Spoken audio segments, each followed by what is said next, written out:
14 years ago. Oh, wow. 14 years in between sequels. Alright, so 14 years ago, we were introduced to a family of superheroes. And since we're talking about marriage this week, let's talk about it. And it's Thursday. You know what that means? It's time for us to have another Throwback Thursday. And we're gonna go back in time, throw up that celebration, because Heart of the Stories we tell, and me, Rob the host, is going to take us back to a quick nostalgic look and see how a story was that might be a little bit on the older side. So celebrate your week almost being over as we look at The Incredibles. And point blank, this is an amazing movie. In fact, I'm going to say that it is a platinum. This is the quintessential comic book movie. It's the quintessential quotable movie. In fact, before we even go into spoiler territory, I'm probably going to just share some of my favorite quotes of this show with you. That's how awesome it is, because even out of context, they rock. Alright, for those of you that don't know, what I do here is I review shows as they come out and then do Throwback Thursdays like this and theory videos every Sunday on how and why we tell stories. If that sounds interesting, click subscribe right now. But I'm also doing a giveaway to subscribers. So I'm going to link at the end of this video to my AMA videos where I'm going to be giving away Amazon gift cards. Another reason to subscribe if you'd like. So it's a basic superhero family story. In fact, it's Fantastic Four for all intents and purposes. Only, if anything, a little better. In fact, it's a lot better than the movie Fantastic Four, but I mean a little better than the thing. But I said I was going to do quotes. So we have, don't think and don't worry. If the time comes, you'll know what to do. That is so awesome. That's as good as anything Batman said. Just about everything Edna Mole says is capable of being quoted in an awesome way. No caps! But I love this one. I never look back, darling. It distracts from the now. And one of the first things we hear Mr. Incredible say, no matter how many times you save the world, it always manages to get back in jeopardy. You're like, hey, I just cleaned this place up. And you know what? If that's not the perfect superhero attitude, I don't know what is.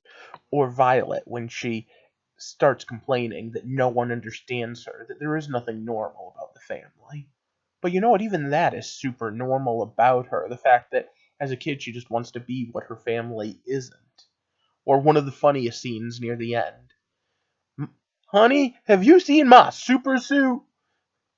You have to see it. It is just unbelievably hysterical.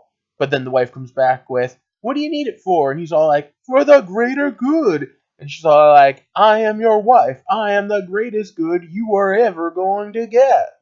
But okay, let's start talking about the movie itself. And the fact that it's often misunderstood. In fact, one of the quotes I didn't give here, I'm going to give in The Good, the Bad, and the Ugly, because it's specifically the theme of the show, but it's taken the wrong way, because it's the way the villain thinks. And we've talked about that before. But for now, let's throw this up there and get started. So once again, it's stop. Spoiler time. So The Incredibles is a superhero show, like I said, but one that doesn't take place in one of the existing universes. It's one that Disney created wholesale. So let's talk about the setting. So the setting is almost a quaint, almost like 60s or 70s, but still enough modern to be modern day. And it's a world where superheroes are real and things are totally amazing. And we don't really learn too much other than the fact that there was some equivalent of like Marvel Civil War, except instead of superheroes fighting superheroes, the superheroes got beat by lawyers. So after this big lawsuit, all of the heroes go into hiding, and for some amount of years, there's just no supers. Or at least those that are undercover and vigilante. Let's talk about the characters. We're introduced to Mr. Incredible, who's super strong and your basic goody-goody hero, and his fiancée and later wife, Elastigirl. Elastigirl is basically Plastic Man, elongated man, can stretch, all of that stuff. And their friend and partner, Frozone, who's basically Iceman. It's pretty cool. Later, we're introduced to their kids, Dash, who's a speedster, and Violet, who can turn invisible and project invisible force fields. All in all, they're pretty cool. But the real magic is in the villain. Because you see, the real villain is Syndrome. and Syndrome were first introduced to as a potential sidekick for Mr. Incredible. Incredilad! But early in the movie, Mr. Incredible refuses Buddy, that's his real name, from being allowed to be his sidekick, and as such he becomes the villain later on, Syndrome. That brings us over to plot, and the plot is pretty simple. We have an aging superhero who is going through a midlife crisis, that's Mr. Incredible, and we have Syndrome, who believes that he was wrongly forced into not being a superhero, and because he was spurned, he's decided, you know what?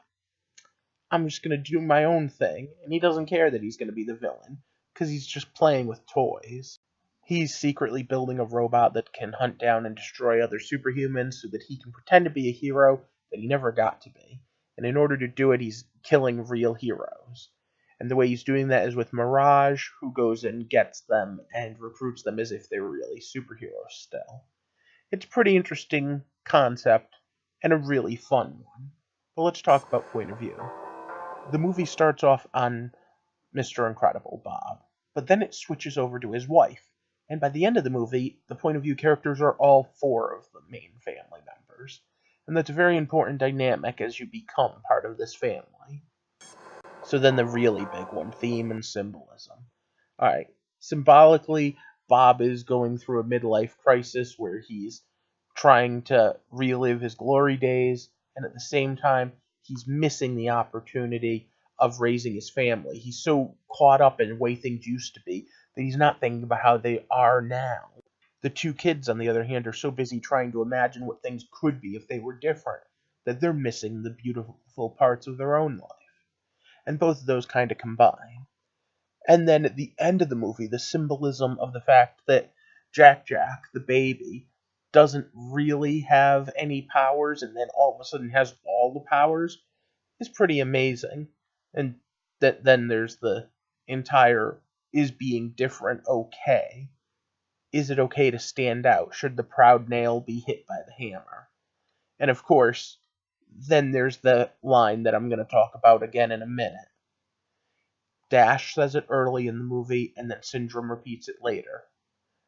The mom, Elastigwoman, tells Dash, everyone's special. And Dash goes, that's just another way of saying no one is. And later, Syndrome repeats this. And when everybody's super, no one will be. Wahaha.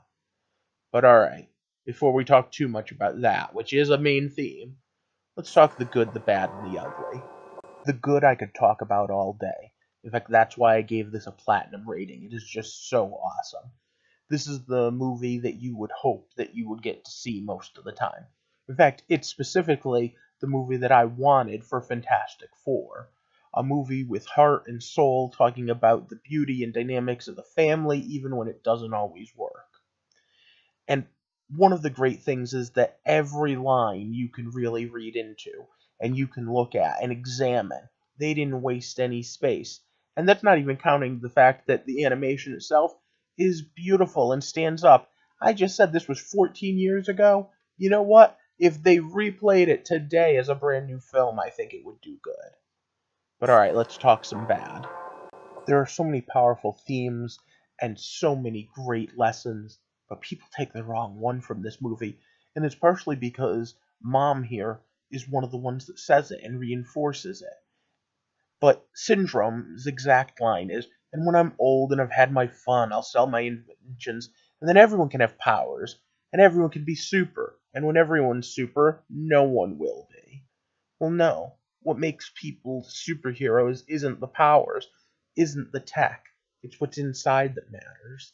And that's something that they learn throughout the movie. And Dash earlier with the everyone special means no one is. No. Everyone's special because everyone's unique. And you have to find your own unique way to shine. It's such a beautiful lesson that gets taken the wrong way. People take it to mean, oh, no one's special because everyone is. And finally, the only thing I can think of for ugly is the wait. Ugh. This movie came out 14 years ago and was amazing. We should be on Incredibles 5 by now, but instead we're on Incredibles 2 because we've waited 14 years for a sequel. It better live up to the hype. It better be just as awesome, if not more so. and it better show us a whole world of supers. But okay, I enjoyed it. Like I said, I gave it a platinum rating. But I'm not just reviewing it because the sequel's coming out this year, or else I would have waited till closer for that. No, see, Batman popped the question to Catwoman, and way back when, a bunch of comic book writers had decided that heroes couldn't be married. And this is such a quintessential example, a great example of what it means to be a family and to have a married superhero that works perfectly, that I wanted to showcase it before I talk about marriage and stories on this weekend. But hey, that's my thoughts on this. And don't forget the Amazon gift cards I'm giving away, and don't forget about the Ask Me Anything video I'm linking at the end. But for now, if you have a comment specifically about The Incredibles, leave it down below. When I review the second movie, I might include your comment and be like, hey, this person said this about the first one, and we'll talk about that then. For now, if you could like and share this video, and of course, if you haven't already, click that subscribe button so that you can be part of this community, one where we examine what it means to be a story, and the ways we tell them, and how and why we enjoy them, especially superhero ones, because superheroes are awesome.